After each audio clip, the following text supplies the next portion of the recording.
We're camping with full hookups on a pricey island for dirt cheap. I'm McKinley, an RVer traveling with my family in our 23-foot travel trailer, and this summer we're RVing the East Coast. The problem is, some of the most popular destinations come with some of the highest campground prices we've ever seen. But one of Georgia's most popular barrier islands is a little different. While it's known for its expensive hotels and resorts, we found a way to stay there with full hookups for a fraction of what you'd expect to pay. So today, we're heading to this coastal island to find out if this budget-friendly campground is actually worth it and whether you can really experience one of the East Coast's most expensive island destinations without spending a fortune.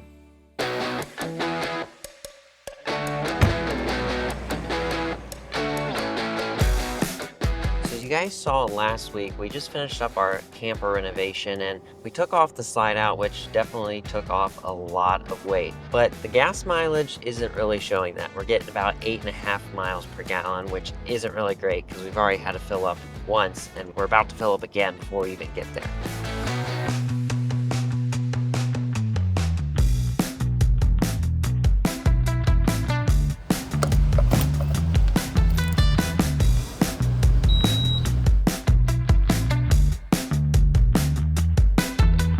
Now, the one thing that's a little bit different than other travel days that we've had is that the mirrors, we updated them recently to a bigger tow mirror. I mean, if you're going to be towing, you can't use the standard ones that come with the factory. But the problem is that they add so much wind noise.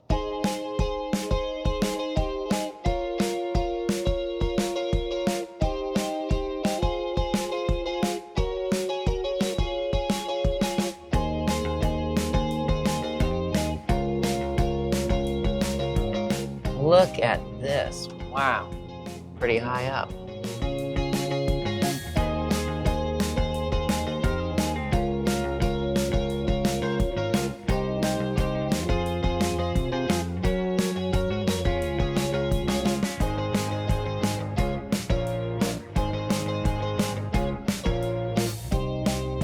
Welcome to Jekyll Island. So now we are on the road that takes you to Jekyll. It's a long, long road and there's just swamp and marsh all around it. But once we get out to Jekyll, the views are amazing. There's so much biking. There's 24 miles of biking trails here. So I'm really excited to bike the island and not have to ride around in this gas guzzler.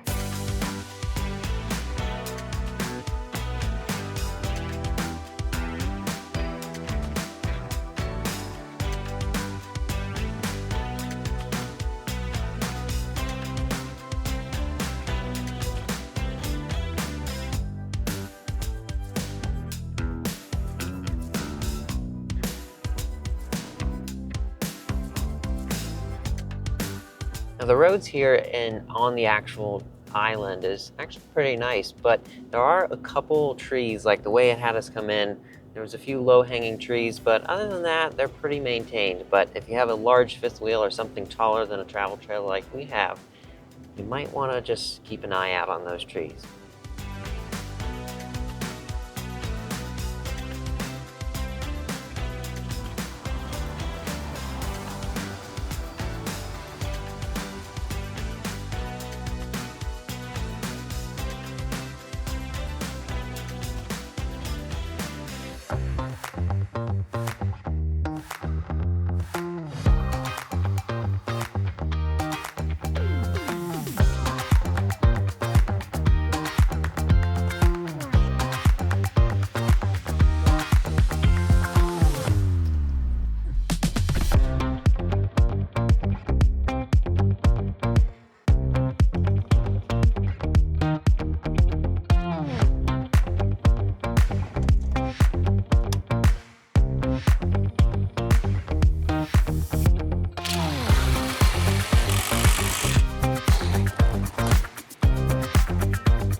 So we are at Jekyll Island Campground in, you guessed it, Jekyll Island, Georgia.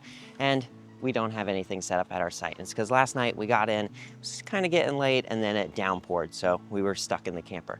But this morning we're gonna fix that. But first, let me show you around the campground. Now for this campground being on an island, all 167 sites are actually full hookup, which is pretty impressive. And they also have 12 tent sites in the back of the campground. It looks like here at the back of the campground, they have a bird sanctuary. And I think the only thing drawing the birds here is just all of the food hanging everywhere. The squirrels are getting their fair share of food though too. Now, some of the sites are actually pretty large, but there's some that are very tiny that you have to squeeze between because here there are so many trees. But even though it's pretty hot out right now, it's actually pretty cool since we have so much coverage. It's been about 10 years since we were last here, and I'm pretty sure they only had one bathhouse, but now they've added a brand new one behind me as well as one on the other side of the campground, and there's one more in a new section. Now we don't have the outside of the campsite set up yet. We're gonna do that in just a minute. But Starlink, I don't know. I have seen some other Starlinks out, so hopefully ours works because there are so many trees here. I'm just not sure if it will. Now here at the campground, you are going to have a lot of the things most campgrounds have, which are your general store. They do have some bike rentals here as well as the laundry room. Now this is pretty interesting. These washer and dryers all use an app. You get your first free wash free with the app. Now the brand new section, I'm not sure how many sites there are going to be, but they are going to be full hookups, and they also have yurts or glamping tents or whatever you want to call them. But that's going to be really cool, especially if you don't have a camper. Hopefully the new glamping tents or yurts aren't going to be crazy expensive because everything else on this island is extremely expensive. But what we're paying for the campground is actually pretty amazing, so make sure you stick around for that.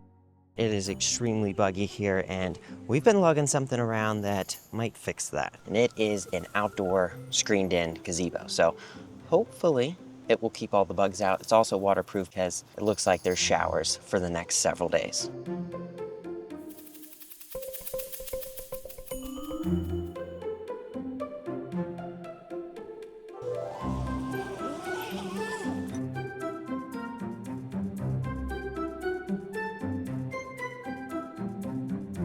So far, so good. The walls are all popped out. Takes a little bit of effort to get the walls to be the way they're supposed to be. We just need to get some poles for the roof and this thing will be done.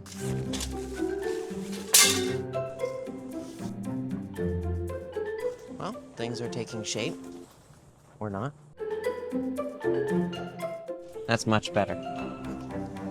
Well, we got to put about, I don't know, 10 of these stakes in, and can't find the hammer, so this should do.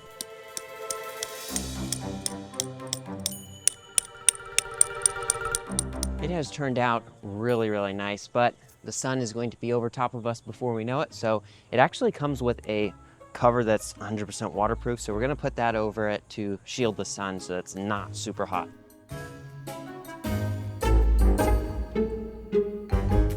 Now, if you don't like the idea of having basically windows all around you to where everyone can see in your tent, well, they actually have these little Velcro covers that stick over and they roll up on the side, which is pretty cool. Also, if you want to leave them shut but want just a little bit of airflow, they've got a little window.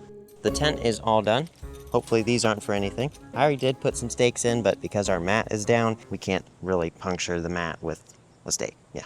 That was fairly easy, but we did find some hooks and some strings that we need to attach. I guess that's what happens whenever you skip out on reading the instruction manual. I'm gonna throw a QR code here on the screen if you guys want to check a tent out like this, but I definitely do recommend getting something like this for your campsite because right now it is like almost middle afternoon and pretty toasty out right now, and it's toasty in there, but there's no bugs in there and it's extremely buggy out here. I mean, I have bug bites everywhere already, but I know tonight it's gonna be nice and cool and we'll be in there with no bugs. I'm gonna be happy.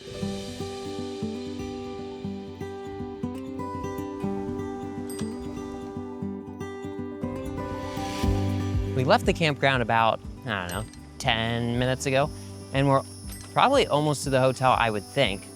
I don't know, we'll see. But this right here is an amazing ride, and that's what Jekyll's all about. Everything is bikeable. There's 24 miles of bike trails, which is just amazing. But they're all pretty much paved. There are some through the woods that aren't, but I mean, it's shaded, it's cool, there's a really nice breeze, and luckily, out on the trails, there's no bugs when you're going fast on a bike. Wow, look at all of these trees. Although it's been about 10 years since we have stayed in Jekyll Island at the campground, we came back here probably 5 years ago, and we did a bunch of biking, which was really nice. Even though I already have a bike, I ended up renting one because one of my favorite parts about Jekyll Island is that their bike rentals, they're not a standard chain, it's a rubber chain, so it just makes the bike ride super smooth. These trails are so, so pretty. Oh, and right ahead, I see the airport. So we should be about halfway.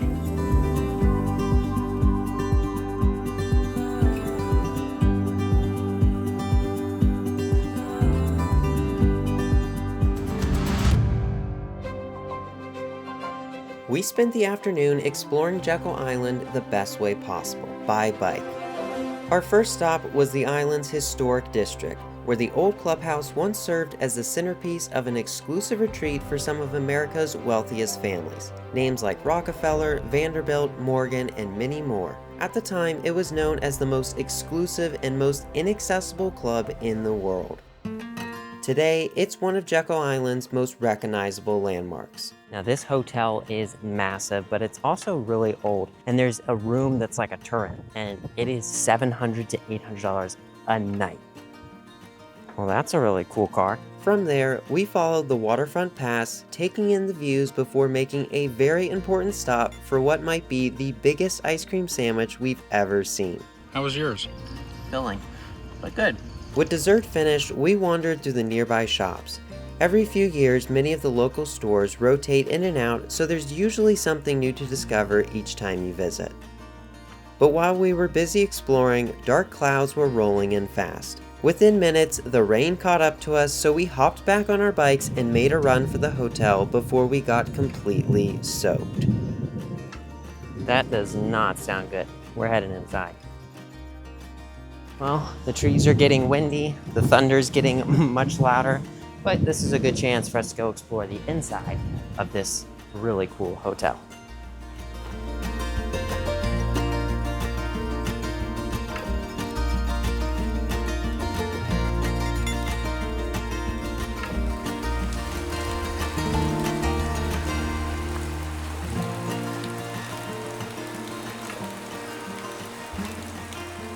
Well, there's not a whole lot to the hotel, at least from what I can see. There's a break in the rain now, so we're gonna head over to an abandoned amphitheater. It's kind of out in the woods. Now, it looks like there are some shops down there, but I think they're all closed. This is quite a big rocking chair. Wonder how comfortable it is.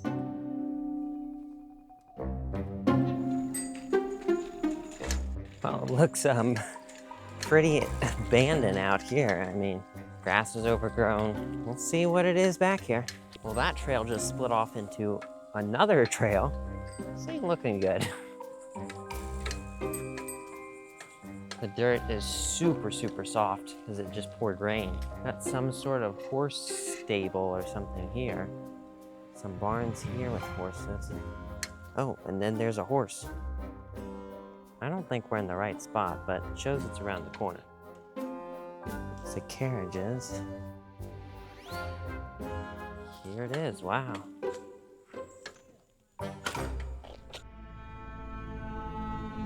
Well, this is pretty eerie looking. Puddles, graffiti everywhere. Huh, interesting.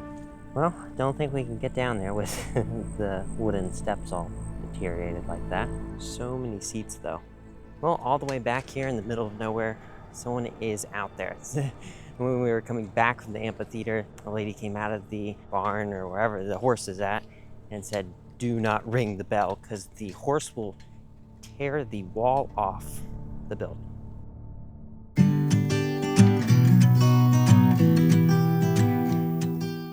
Now this street is really cool because every single house has an American flag on a tree out front of their house, so it's kind of really cool.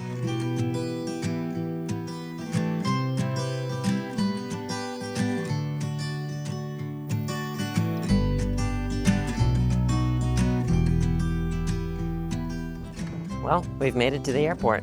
Again, let's see what this airport is all about.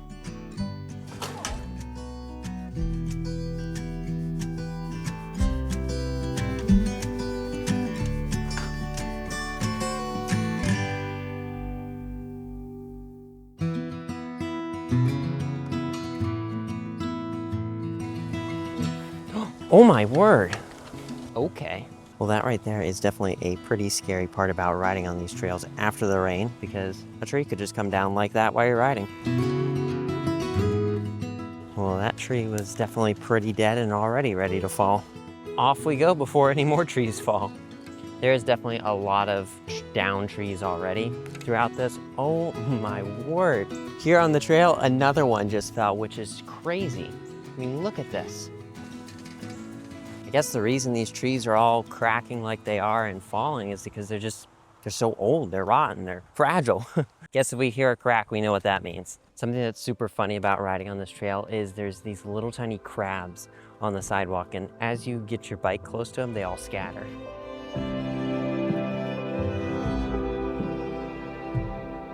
Oh my goodness. How cute. It's literally like 5 feet in front of me. Hi, buddy.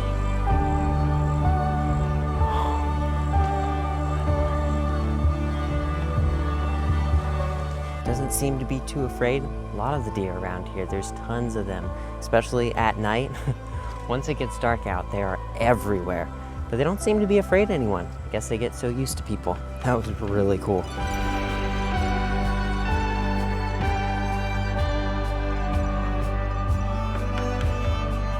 So this section is called the Horton House Ruins, I believe.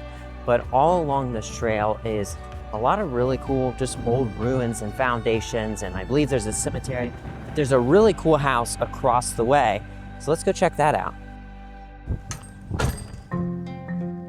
Wow, look at this. Oh. So basically, second floor is gone. And all the windows and the roof. Got the old fireplace here. This is really cool. Let's see how long this one's been here.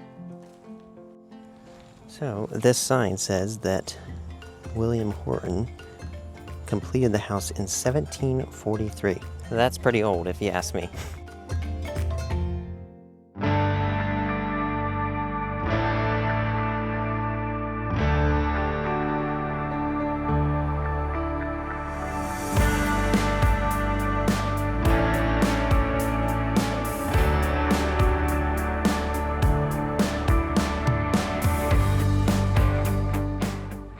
So now the part you guys have all been waiting for, which is the price. How much are we paying per night to stay on this expensive, really expensive island? For a tent site here at the campground is $36 a night.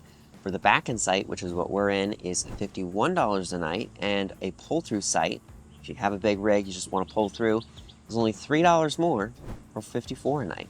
So pretty reasonable prices compared to hotels. For an average like 3 to 4 star hotel is like $230 up to like $350 a night here on the island. And then there's rooms like the $700, $800 room at the top of the historic hotel. Now there are some additional costs for me this weekend because I decided to get a 5-day bike rental for the reason I mentioned earlier. But that right there was $65 and some change for tax, which isn't bad. But what's nice about being at the campground is if you have a bike that you just want to bring, you have the ability to do that. It's much harder when you're at a hotel. So if you ask me, I think we found some pretty cheap island camping on a pretty expensive island. All right, I'm ready to call it a night and end this day on the beach.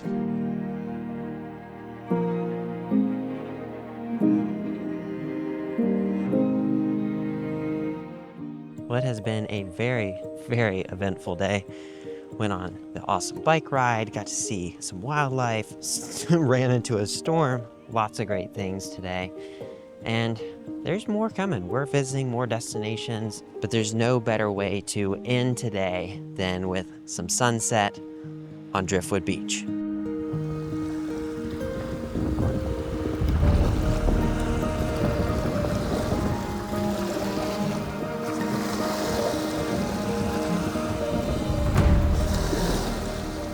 Now, if you're wondering what even makes this Driftwood Beach a beach full of driftwood, there's all of this grassland further inland with all of these dead trees, or just trees with no leaves. I don't know. But over the years, the ocean has eroded the land, and sand is left, and it's this beautiful beach. This is an excellent way to end the night, especially after that long travel day yesterday.